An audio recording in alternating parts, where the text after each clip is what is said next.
Cent'anni di Colli è il tema scelto da Scout Este Onlus per il consueto appuntamento autunnale in Villa Benvenuti dedicato ad Aldo Prosdocimi, grande studioso estense e artefice dell'esperienza di recupero del parco e della Villa Benvenuti. Momenti culturali che l'associazione propone alla cittadinanza per dare profondità al lavoro in realtà molto materiale di cura di questi luoghi.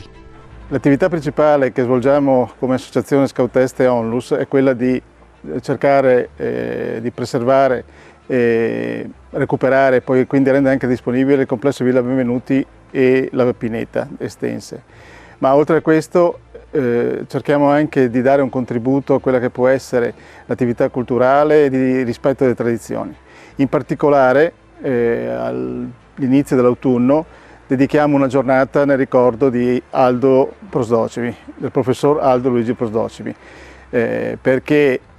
lui è uno di quelli che ha contribuito in maniera determinante alla possibilità di recupero di quest'area. È anche un momento col quale noi cerchiamo di coinvolgere, far partecipare e si incontrino tutte quante quelle persone che dedicano, o che per professionalità o per desiderio, si interessano al recupero e alla valorizzazione di beni naturalistici, ambientali e storici. Quest'anno l'appuntamento è dedicato alla presentazione di un libro, Lo sguardo sui colli, che è un libro pubblicato in una collana del Museo di Geografia dell'Università di Padova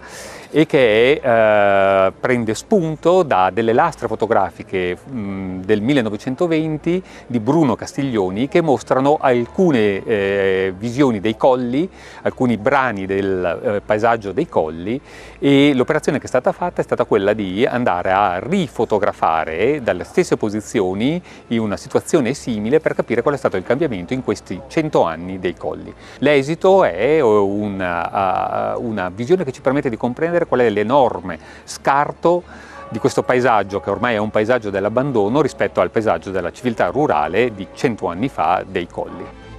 Il lavoro di Repeat Photography è stato realizzato da Antonio Mazzetti, naturalista, scrittore e profondo conoscitore della toponomastica e della vita dei colli, che ha ripercorso le strade di Bruno Castiglioni per andare a ritrovare i medesimi posti. Tornare a rivedere un paesaggio 100 anni dopo, 100 anni con gli occhi di un altro, è stata una sorpresa, è stato un privilegio, è stato un onore grande, ma anche una sfida. Sono ritornato al giovane fotografo pensando al giovane geologo, al giovane geografo Bruno Castiglioni, quando veniva 100 anni fa sui colli per imparare, per autoeducarsi, per educare il proprio sguardo, la propria anima ai luoghi, entrare anche nella sua sensibilità, educando ancora una volta, dopo tanti anni anche la mia. È stato un regalo che l'Università di Padova mi ha dato l'opportunità di cogliere. A 100 anni di Colli Euganei. Il nostro territorio è un valore aggiunto e assieme anche alle altre peculiarità del parco, che sono l'immenso patrimonio storico, artistico, culturale, le nostre eccellenze, il più grande stabilimento termale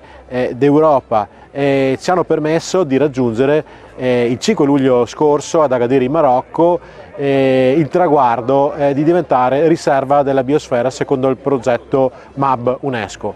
Un percorso di crescita sociale, culturale del nostro territorio che ci avvicinerà al nostro obiettivo, trovare il perfetto equilibrio tra le esigenze di conservazione e le esigenze dello sviluppo del nostro territorio.